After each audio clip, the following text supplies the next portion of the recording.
Good afternoon, students. Our chapter number 1 is going on. In that, in first two periods, we learn about mode of nutrition in plants, photosynthesis process, how sunlight and chlorophyll is important for the photosynthesis, and other mode of nutrition in plants. In that, we learn about the insectivorous plant. Today, we will see the remaining part of this chapter. Now, our first point is saprotrophs. First point is saprotrophs. You might have seen the packets of mushrooms sold in vegetable market. You may have also seen fluffy umbrella-like patches growing on rotting wood during the rainy season. Let us find out what type of nutrients they need to survive and from where they get them. Now here in the figure 1.7 you can see the figure of mushrooms, packets of mushrooms, and a mushroom growing on decayed material. Now how they are growing on rotting material, and how they get their nutrients, we will learn in this concept. Now the next point, from we will learn this activity 1.2. We will learn this about from activity 1.2. Now see the activity 1.2. Take a piece of bread and moisten it with water. Leave it in a moist warm place for 2 to 3 days, or until fluffy patches appear on them. These patches may be white, green, brown, or any other color, and observe the patches a microscope under a microscope or a magnifying glass. Now we are aware about that when we are eating when we are using bread for in a rainy season, after when we kept for 2 to 3 days, after 2 to 3 days, what will be happen? Some bad smell will be comes out from that bread, and that time we can say that it is spoiled. And that time we can see that on that, like some thread like structure will be appear, thread like structure, cotton like thread like structure will be appears, and it is called as a fungus. Now here, write down your observations in your notebook. Most probably you see the cotton like thread spread on the piece of the bread, spread on piece of the bread, and these organisms are called fungus or fungi. We are aware about that the fungus damaged that piece of bread. They have different mode of nutrition. They secrete digestive juices on the dead and decaying matter and convert it into the solution. They have any secret juices. They have any secret digestive juices, and they release on the dead and decaying matter. They releases on the dead and decaying matter, and it converted into the important. They convert it into the solution, in which in that solution they are getting the nutrients. They can get the nutrients. Then they absorb the nutrients from it, and this mode of nutrition in which organisms take in nutrients in a solution form from dead and decaying matter is called saprotrophic nutrition. The mode of nutrition in which the organisms take nutrients in solution form from dead and decaying matter is called saprotrophic nutrition. In which nutrition the organism they are they are depend on dead and decaying matter for their nutrition. That for them we can call as a saprotrophic nutrition. And plant which use saprotrophic mode of nutrition are called saprotrophs. The plant which are using this type of nutrition, those are called as a saprotrophs. Now the next, fungi also grow on pickles, leather cloths, and other articles that are left in hot and humid weather for a long time. We are aware about that fungus, where it will be produced, that where the water content will be available on that material, and humidity present over there. Humidity present, when the humidity and proper water molecules will be present, that time fungus will be growing there. That time fungus will be germinate and grow there. Now the next one, during the rainy season, many during the rainy season they spoil many things. Ask your parents about the menace of fungi in your house. Menace means like hazard, risk of fungus in your house. The fungal spores. Now how the fungus will be germinate, the fungal spores are generally present in the air. When they land on wet and warm things, they germinate and grow. Now, can you figure out how we can protect our things from getting spoiled? Now here, fungal spores are present in the air, but when they germinate, when they are getting the proper conditions, wet and warm conditions, that time they are germinating and they are growing themselves. Now here, lastly, one question is asked: can you figure out how we can protect our things from getting spoiled from fungus? Now here we will see the answer. Keep all the food vacuum sealed so that fungus can't get in your food. Food should be stored separately in tightly sealed containers. Remove as much air as possible from the containers. Ventilate your kitchen regularly by the opening windows or doors to decrease the kitchen humidity. Now, how we protect our food materials, how we protect our things? Keep all the food vacuum sealed so that fungus can't get in your food. When we keep already here mentioned in that para, the fungal spores are generally present in the air. When we keep our things in a airtight container, that time air cannot go inside. That time also fungal spores cannot go inside that the container. That time food will be protected from the attack of the fungus. Now, food should be stored separately, tightly air sealed containers. We have to remove as much as possible air from the containers, and ventilate our kitchen by regularly by opening windows or doors to decrease the kitchen's humidity. We have to decrease the kitchen's humidity, because when more humidity will be there, that time in that humidity more moisture will be present, and more moisture, it will be helpful for the germination of the fungus. Now the next point: some organisms live together and share shelter and nutrients. This is called symbiotic relationship. For example, certain fungi live in the roots of trees. The tree provides nutrients to the fungus. And return receives help from it to take up water and nutrients from the soil. This association is very important for the tree. Now here, symbiotic relationship, some organisms, they can live together for the shelter and nutrients. They are giving themselves nutrients, they transfer the nutrients. This is called as a symbiotic relationship. One example is given here: the fungus which lives on the roots of trees, and what will be happen between both of them? The tree provides nutrients, because fungus is depend upon the other organisms, and in the return receives help from it to take water and nutrients from the soil. Fungus gives them roots. Fungus gives to the roots of the plant, they gives water and nutrients from the soil, and this association is very important for the tree. Now the next one: an organism called lichens, a chlorophyll containing partner, which is an alga, it is called as an algae, shaiwal, and fungus live together. Algae and fungus live together. The fungus provides shelter, water, and minerals to the algae, and in return the alga provides food which it prepares by the photosynthesis.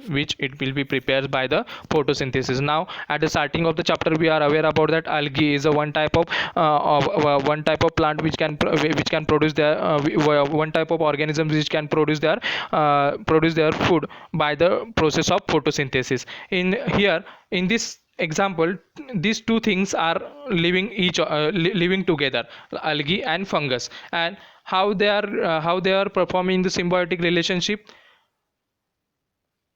The algae The fungus provides shelter. The fungus provide shelter, water and minerals to the alga, and in the return the algae prepared for algae provides food by the preparation of the photosynthesis. Now the next point is how nutrients are replenished in the soil. How nutrients are replenished in the soil. Have you seen farmers spreading or fertilizers, manure or fertilizers in the field, or gardeners using them in a lawns or in pots? Do you know why they are added to the soil? Why they are added to the soil? Now we are belonging from the belonging from the rural areas. We are aware about the we are aware about the agriculture practices. Now in that we are learn about already aware about that the farmers they are spreading manure and fertilizer in the field, and gardeners also they are using them in the lawns and lawns and pots. Then then that time you can aware about that why they are adding these nutrients to the soil.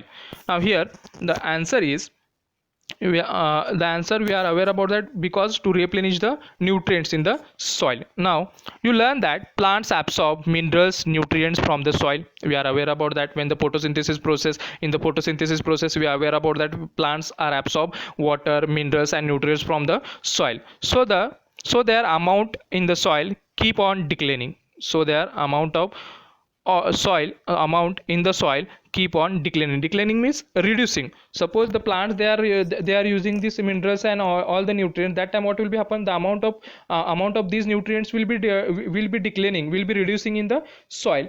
Fertilizers and manures contain plant nutrients such as nitrogen, potassium, phosphorus, etc., and these nutrients need to be added from the time to time to enrich the soil, and we can grow the plant and keep them healthy if we can find out the nutrient requirement of plants.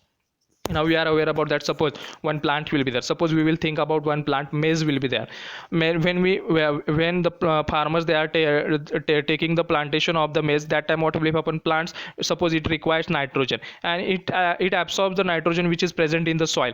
After it, when it will be taken that time the soil will be declining, will be reducing the nitrogen content, for next time they have to give they have to replenish the nitrogen content by adding the manure and fertilizers. That for that purpose these nutrients need to be added time to time to enrich the soil, to fulfill the soil by these nutrients. We can grow the plants, keep them healthy if we can find out the nutrient requirement of plant.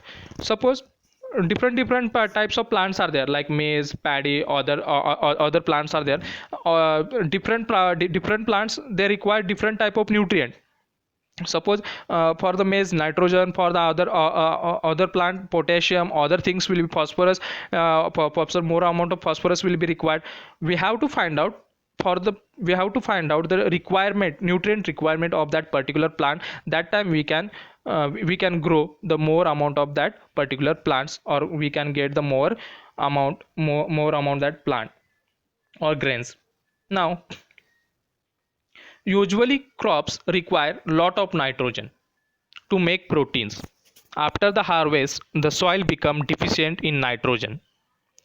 Though nitrogen gas is available in plenty in the air, plants cannot use it in the manner they can use carbon dioxide. At the starting of the photosynthesis, at the end of the photosynthesis process, we learn about the nitrogen, how the nitrogen they can they are taking, plants are taking in their body. Now here we are aware about that nitrogen is present in plenty amount in the air, but plants cannot take nitrogen in the gaseous form, just like they are taking carbon dioxide from the stomata which is present on the leaves.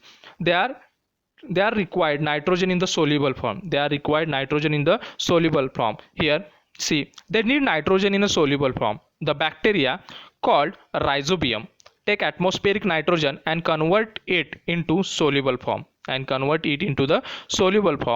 rhizobium cannot make their own food, so it lives in the roots of gram, peas, mung beans, and other legumes and provide them with nitrogen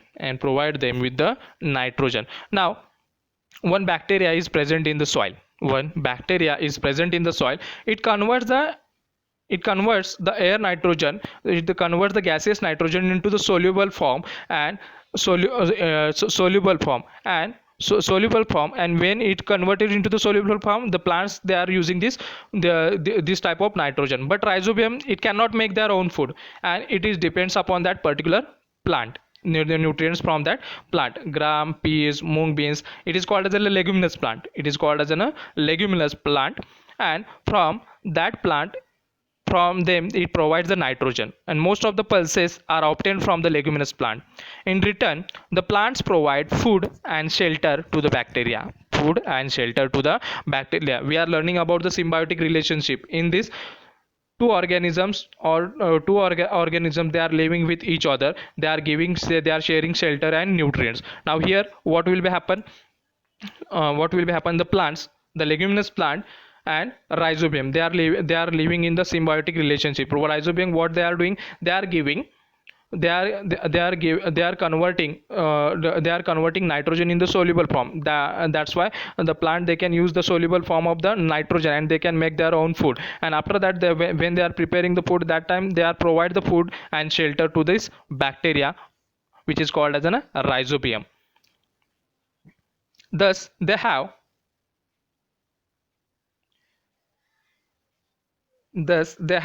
a symbiotic relationship.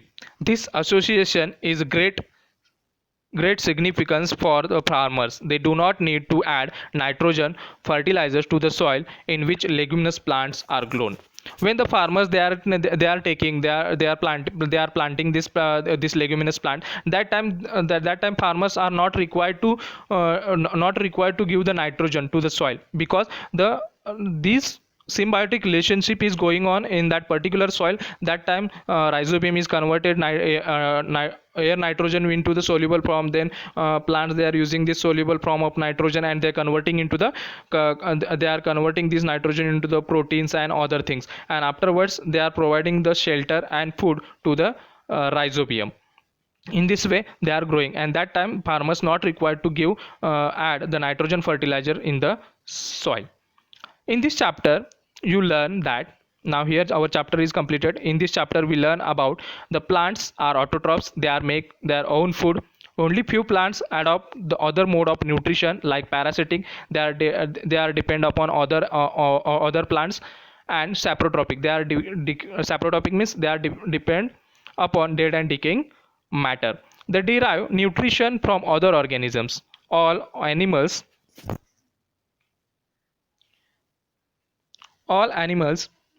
are categorized as heterotrophs, since they are depend on plants and other animals for food. And the last one question will be there: can we say that the insectivorous plants are partial heterotrophs? We learn about the concept other mode of nutrition in plants. In that we learn about the insectivorous plants. One question is asked here: can we say that the insectivorous plants are partial heterotrophs? Insectivorous plants, we are aware about that they are eating insects. They are germinate on the soil, but they are eating the insect. They are also having chlorophyll. They are preparing their own food, but then also they are eating the insects. That's why it is called as an insectivorous plant. Now here one question is there, that the insectivorous plants are partial heterotrophs. We will see the answer. Insectivorous plants also prepare food by themselves, but they lack some of the vital nutrients. Since they grow in a soil where the nutrients are deficient. They eat some insects and thus make up for the nutrients. Hence they are said to be partial heterotrophs. Heterotrophs means depend on the other organism. Here also insectivorous plant, they are preparing their own food, but some nutrients are required, and so they are deficient for some nutrients. They are not getting proper nourishment from the soil. For that purpose, some nutrients are required, and these nutrients they are getting from the insect, and for that purpose for them also we can say that these are insectivorous plants, also called as a partial heterotrophs. Today our chapter is completed. I will send you the PDF of this first chapter and you have to solve the question answers of this chapter. Thank you.